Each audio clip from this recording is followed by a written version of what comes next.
In my lecture, I would like to study the myth of Pygmalion in regard to its actual developments. The myth of Pygmalion is essentially the dream of the becoming true, the becoming alive of an image.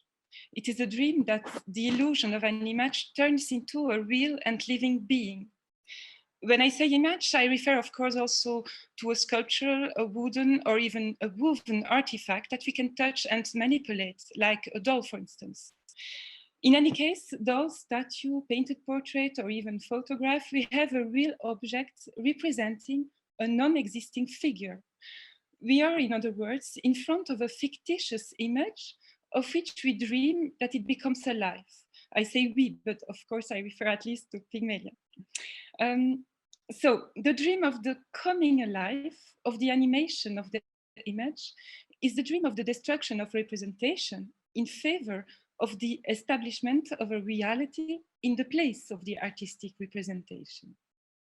But since Soviet and through the European cultural history, this dream never became real. It remained ever the privilege of fiction, where everything is possible, of course, in opposition to our reality, which has its physical limitations. A non-existing idea or figure cannot become reality precisely because it is a figure or an idea. And a statue is only a statue, even if it has been made by Grévin. The Pygmalion myth thus remains a Pygmalion dream, what Victor Stoichita called the Pygmalion effect. The Pygmalion effect is the illusion effect and the desire generated by this illusion when we wish to take for real what is not real. There is, in other words, a one-way relationship, a non-reciprocal relationship between a desiring subject and an inanimate object. In a certain way, the Pygmalion effect is the equivalent in the visual and plastic arts of the Don Quixote effect in literature, in this sense that there is an over-investment of the subject in the representation of an object. The difference lies in this, that Don Quixote takes for real something which isn't. He mistakes himself about what he sees, while Pygmalion desires to see becoming real something which he knows it isn't. The line between what we know and what we desire is very thin, of course. When the desire becomes too great, we are overwhelmed by it, and we forget, that is, we want to forget, we desire to forget what we know. But at the origin of the experience, there is no mistake in the Pygmalion effect. There can be a mistake as a consequence, but it is the effect of our own desire. In other words, we can say that the Pygmalion effect is really an affective illusion and the Don Quixote effect a cognitive illusion. When in the story of Cervantes, we see Don Quixote attack the puppets of Maese Pedro, there is no Pygmalion desiring to see them real. He takes them as real and therefore intervenes in the scene. The effect is, of course, the same, the destroying of the representation, but the consequence is the opposite. In the place of the representation, Pygmalion gains a real person of flesh and blood, while Don Quixote gains nothing but a destroyed artifact. So as you can see, the questions that I want to answer in my lecture are the following. What kind of experience is the one of Pygmalion before his statue, between illusion and desire? Is it a kind of shared ludic feint, as Jean-Marie Schaeffer defined the fiction in his essay, Why Fiction? And do the actual versions of the myth of Pygmalion consist in the same experience as the one in the traditional versions of the Ovidian myth that Victor Stoichita studied? The study of Stoichita on the Pygmalion effect stopped precisely on the threshold of fiction and virtual reality. Indeed, at the very end of his study, Stoichita concludes with the following statement: on the threshold of the Pygmalion effect and of the book that talks about it is virtual reality. So that's the last line of his book. Stoichita seems to consider that virtual reality representations consist in a new stage in the development of the myth. So the question is to know how the myth functions in front of Pygmalion experiences driven by the actual technological developments, and especially the development of artificial intelligence used in robotics as well as in virtual reality. Do they generate a new experience of the Pygmalion effect? And do they make the Pygmalion dream becoming real? So I make you see the plan of my lecture here. I will consider, as you see in this presentation, two major forms of the actual versions of the myth of Pygmalion: a robotical form and the form of virtual reality. And I will study these forms with the help of two examples taken from Japan: the example of the virtual singer Hatsune Miku first, and also the example of the Geminoid HI, a robot realized by Professor Ishiguro in Osaka. I will analyze this as the third stage in the development of the myth of Pygmalion, which I will also present in a second time. So I'll start with the concrete example of a virtual case of the myth of Pygmalion with the example of Hatsune Miku. In January last year, the French newspaper Libération published a post announcing the marriage in Tokyo on 4 November 2018 of Kondo Akihiko and the virtual singer Hatsune Miku that you see here on the slide. Hatsune Miku is a cultural icon in Japan. She's massively popularized on the internet, but her name does not refer to any existing real person. She is a fictional image that can take the form of a virtual figure in video games, or that can appear as a hologram, that is to say, as a three-dimensional image appearing suspended in the air in what we call a gatebox. The Japanese man Kondo Akihiko claims he feels a connection with this virtual doll. By saying that, by using the word connection, he seems to make a confusion between the pragmatic situation, that is the establishment of a virtual connection with an image, and the ontological effect, which is the non-reciprocal feeling because there is no reality or no real entity behind the appearance of this figure he worships. In an interview covered by many media outlets during 2019, the Happy Groom tells the story of his love in the following words. I read just a passage of the interview, the one that responds to the question, in what forms do you love her? Do you love Hatsune Miku? And Akihiko responds, at first it was a Vocaloid, so it's a text-to-speech software. So I listened to the songs and watched the videos online. Then I bought the little ragdoll that I could cuddle and sleep with. In 2016, I bought the PlayStation with virtual reality headphones, so I could play with Hatsune in virtual reality. And all of a sudden, she appeared in front of me, close by, and it was really exciting. In February 2018, I bought the Gatebox, and then Miku, in the form of a hologram, became interactive. Thanks to the Gatebox, my life with Miku has taken on more color. In the morning, she wakes me up saying, good morning. In the evening, she greets me kindly when I come home from work. If I stay awake too long, she tells me it's time to go to bed. Her presence has become much more palpable. She crossed the screen. I'm waiting for the next versions, the ones that will allow Miku to materialize freely in our world. I'm also waiting for us to give her an artificial intelligence so we can really talk to each other. So we clearly have here a case of Pygmalion effect as an investment of the own desire in a non-reciprocal relationship with an image as an effect of what David Friedberg described in The Power of Images. Indeed, the beloved woman does not exist. Can we say that the marital bond, on the other hand, does exist? Well, it exists at least in the eyes of the young man, but the so-called marriage has no legal value because the singer does not really exist. So the marriage certificate has not been delivered by the civil authorities. The certificate has only been provided by the Gatebox. The marriage, therefore, consists in a form of shared ludic fate, in the sense that Jean-Marie Schaeffer defined it. It's a playful pretense in which the game is taken very seriously. But is it only a game for the young man? Since he is deluded by a Pygmalion effect, he conceives himself as really married to his fictional beloved. And the game has no end for him, because the game has definitely replaced reality. So we can say that this marriage of Akihiko and Hatsune Miku is an example of objectophilia, a love of objects, whose practice has been intensified in the last decade, with objectosexual marriages becoming more and more widespread and mediatized. The most famous cases being those of Li Yinju having married his manga cushion, and that of Erika Eiffel married with a Tour Eiffel. However, when the sexual desires relates not to a real object, but to a virtual object like Hatsune Miku, can we say that we are confronted here with the intrusion of fiction into reality?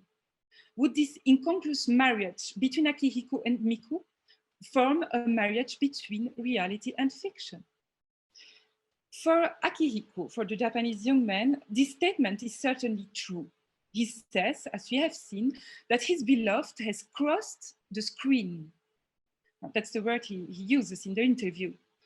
And this image of the crossing of a screen has become emblematic of metalepsis since 1985, when the character of Tom Baxter crosses the cinema screen in the film The Purple Rose of Cairo of Woody Allen. So for Akihiko, there is metalepsis in his love affair with Hatsune Miku. However, if this phenomenon of metalepsis takes place from his point of view, it is entirely from his own doing. The young man had to buy the necessary equipment to be able to enter into a virtual contact with his fiancée. The link between real and virtual is based entirely on technological progress. As Akihiko himself attests, he details the phases of his relationship with the idol. First, it was a games console, then a virtual image, all with the expectation that this image will finally be equipped with artificial intelligence, so that we really can exchange, he said. And the term really, in his words, emphasizes that it is not a reciprocal relationship, but that it is only his own feelings projected onto the holographic doll. And we don't have to forget that all the doll's reactions are, of course, pre-programmed. So we can say that the opinion of Françoise Lavocat is also in this case true, when she states in her book Fact and Fiction, Fait et Fiction, that a real metalepsis does not exist. Metalepsis only exists in fiction as a possible privileged power of fiction. And this also applies to virtual reality in the case of Hatsune Miku. So I want to say something about the development of the myth in the historical perspective from Ovid to today, because the story of Akihiko that we know just so is clearly an example, an actual example of the Pygmalion story in this desire to see the fictional beloved becoming animate. The myth has seen several moments of resurgence throughout the history of European culture, resurgences that always appear to be linked to accelerations in philosophical and scientific developments. So we distinguish two great periods of revival of the Pygmalion dream. The first revival of the dream of Pygmalion takes place in the Enlightenment, when philosophical materialism and empirism spread as an epistemological mainstream. And the second revival would be today.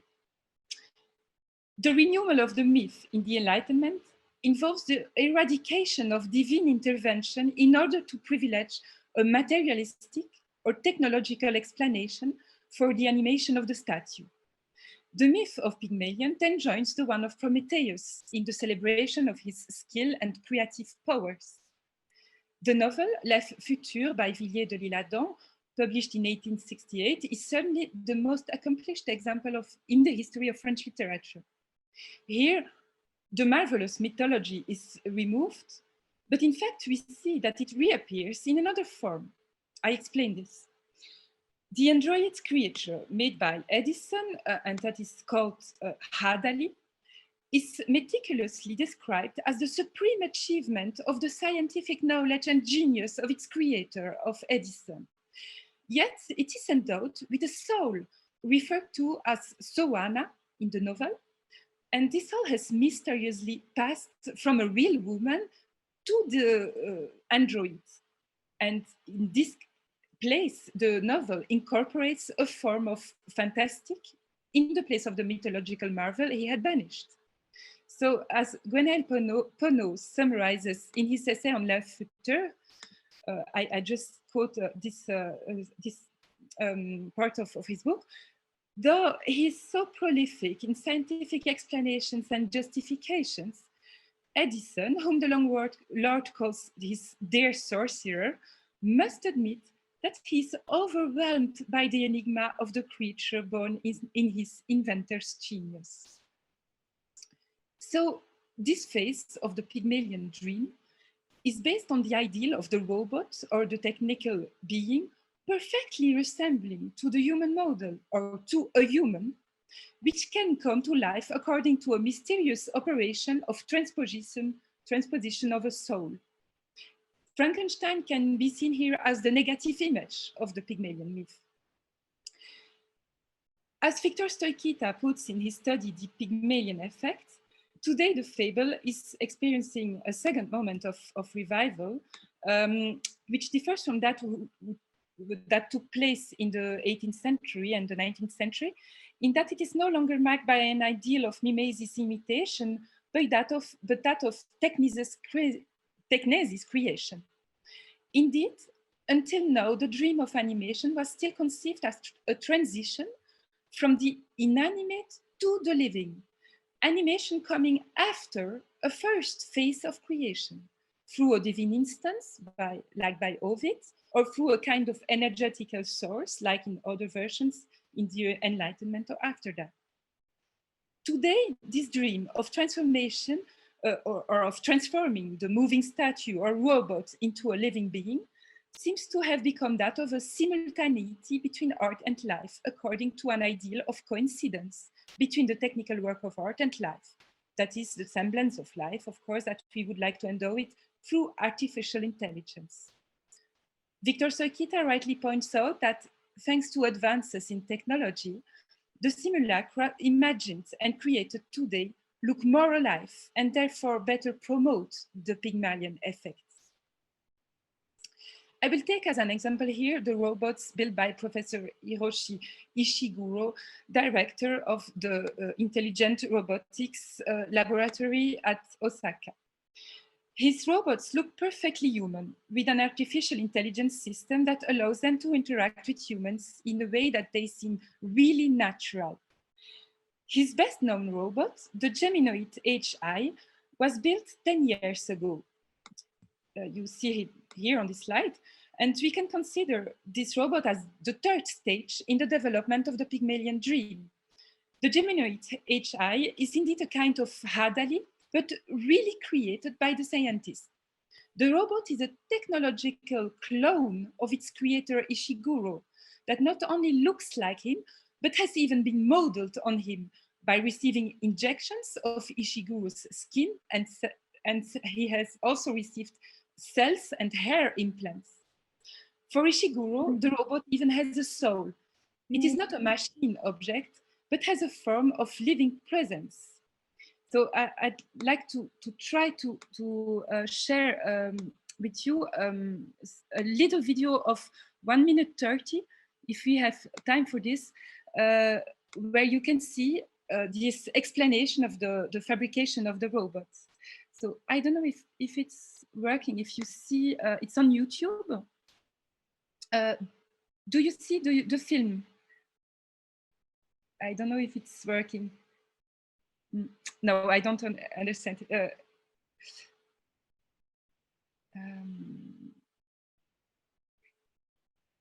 Metka, I don't understand you. Do you see the film on YouTube?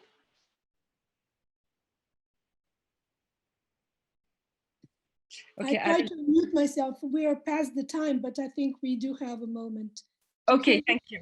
Okay, so I put it on. I hope you see it. It's not so long, so I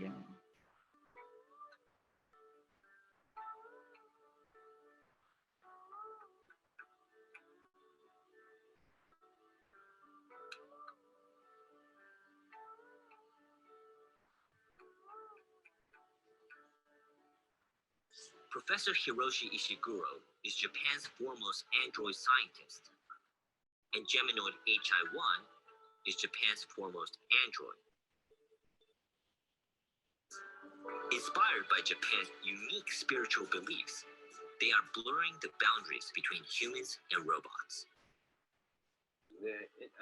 It's a question of where the soul is. Japanese people have always been told the soul can exist in everything and anything.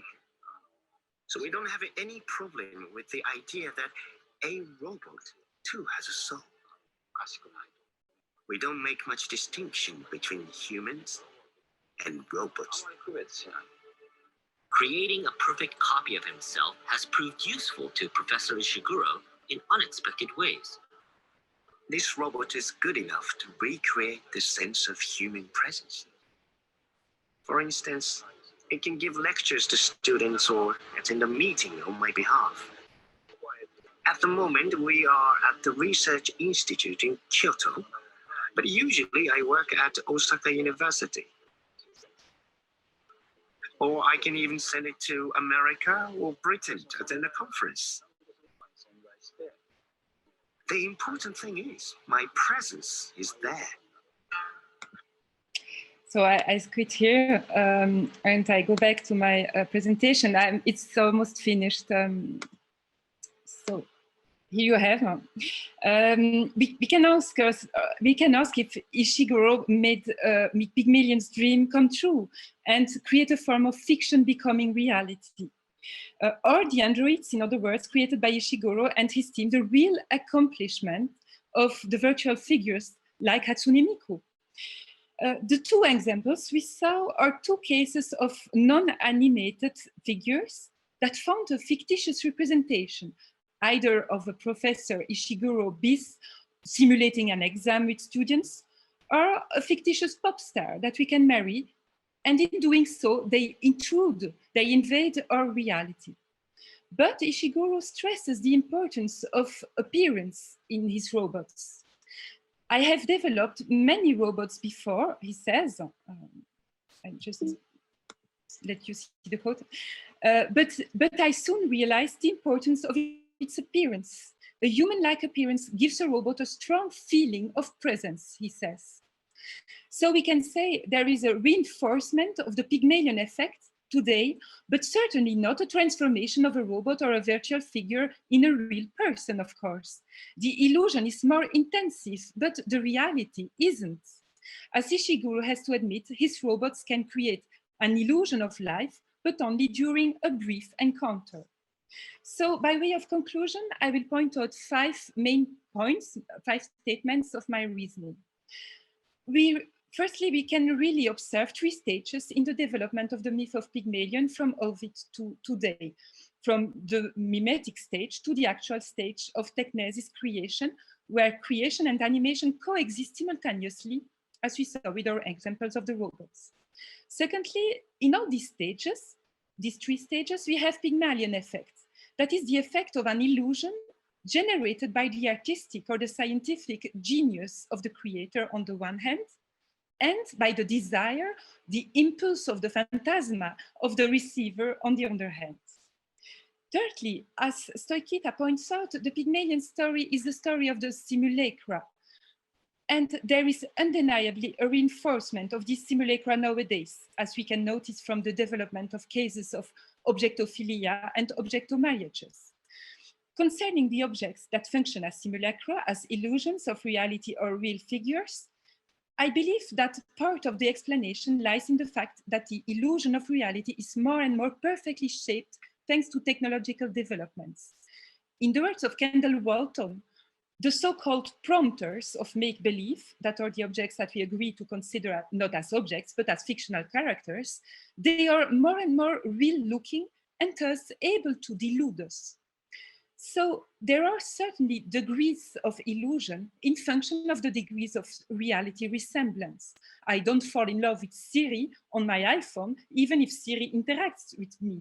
I will more easily develop a love affair with Hatsune Miku since she has an appearance and since she's a visual form in movement, even if she hasn't got a human appearance as the robots of Ishiguro. But that's only a part of the explanation, of course. Fourth, also the third stage of the development of the myth reinforces clearly the Pygmalion effect by creating a situation from where the lover, the Pygmalion, cannot escape. There is no end to the shared ludic feint because it is not shared. It makes us believe it is.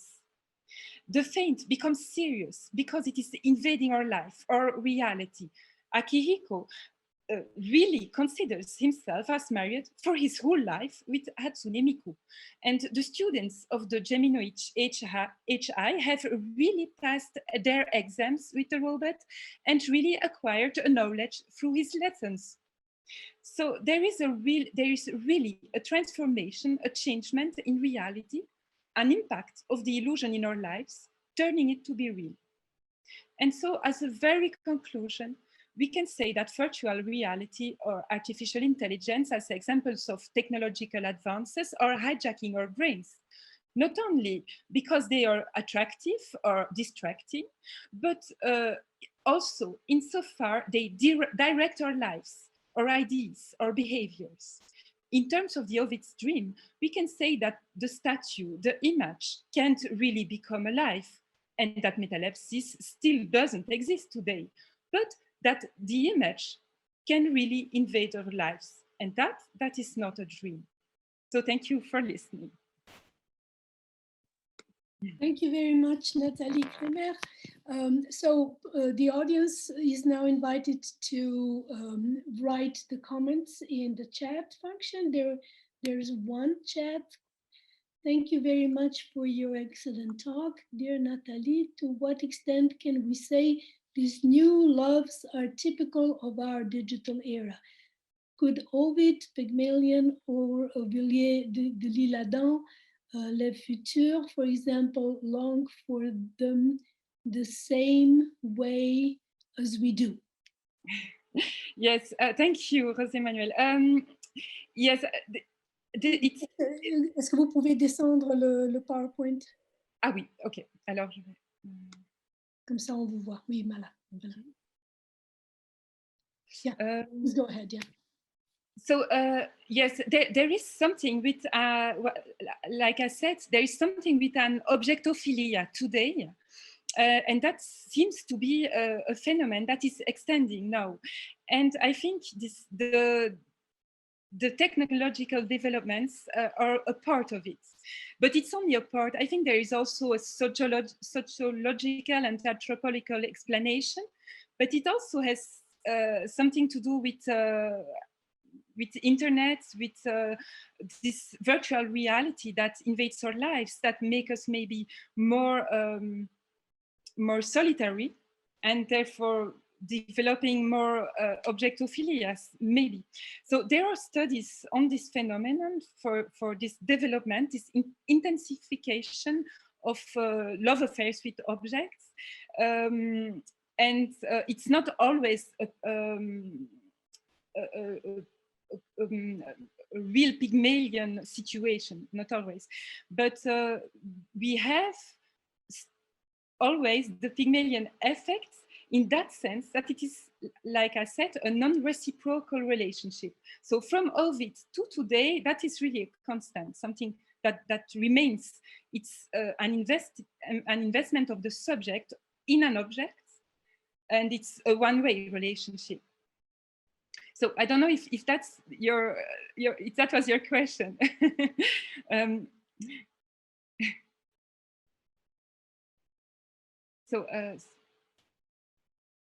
Not just quantity, yes. Okay, I think so. Thank you.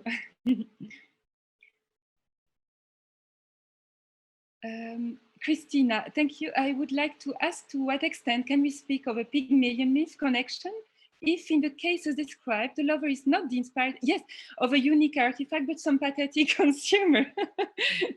Okay, Christina. Well, first, I want to say that Pygmalion is not always the creator of the statue. It is the case with Ovid, but in some versions of the myth we have before Ovid, he is not the creator. And in some other versions that we can have, and Victor Stoikita described them also, well, Pygmalion is not a creator. So it's really indeed the relationship of Pygmalion as the viewer, as the receiver, and his loving sexual investment on an image, but with the desire that this image turns into reality, that it becomes a living object. It's not only this objectophilia, it's not only the sexual desire of an object, it's also this desire that it turns to be real. So it's like you say, the pathetic fan or consumer with a credit card buying a reproducible object, that's not a Pygmalion viewer, that's not a Pygmalion receiver. There's really this need to want to see this becoming real, and this belief that it can be becoming real also. You have Jön Jakob Lindström. Merci, very interesting and accurate. So that's a comment. And then Jose Manuel confirming that Pygmalion is just the recipientary. Recipientary, yes, the receiver, yeah. Yeah, that's it. Yeah. Yes. And So, also, like I said, the desire to see it turns to be real. Like in the interview we saw with Hatsune Miku, the Japanese man said, I can't wait for the next versions when we really can interact. So he believes in a real, he believes in his marriage now, but also with the expectation that she turns to be more and more real. So this is also the characteristic of the Pygmalion relationship. Yeah, feels to me it's like becoming really, really problematic how we interact with one another. It's a Yes. huge metaphor for depression and illusions and this distances between human beings. Okay. This just from Christina. She says the quality of the object. Yes. I'm sorry, Christina, I didn't understood. There is a very extension here in my treatment of the Pygmalion myth, of course, because it's not always art. You mean at the beginning it was an art, not only an artifact, but also an artwork, a statue. But can you say that Frankenstein is an artifact, you see? Can you say, with the example that I gave of Hadali in Le Futur, that it is a work of art, an artwork? Not really. It's more there, an object, a robotical object. So there is certainly an aesthetic use of the Pygmalion myth, but it's not only an artistic or aesthetic use. The myth of Pygmalion is really broader. It has really an anthropological and cultural and so on value. I hope Christina, I respond better. And then, well, it's really triggering a lot of discussion, which is wonderful. Juan Francisco, do you want to ask it? And if you unmute yourself, you can ask your question directly. So could we say that this love not only originates from the objects themselves, but also from the actions that they invite us users to perform? Yes. Okay, thank you for your question also. Indeed, I made very clear that there is a non-reciprocal relationship, but I wanted also to make hoping clear that there is an effect of this inanimate virtual object on our behavior, on our believings also. So you're right, there is an an effect, a pragmatic effect of these objects, of these images on us, on our reality. So yes, you can say that to respond to your question.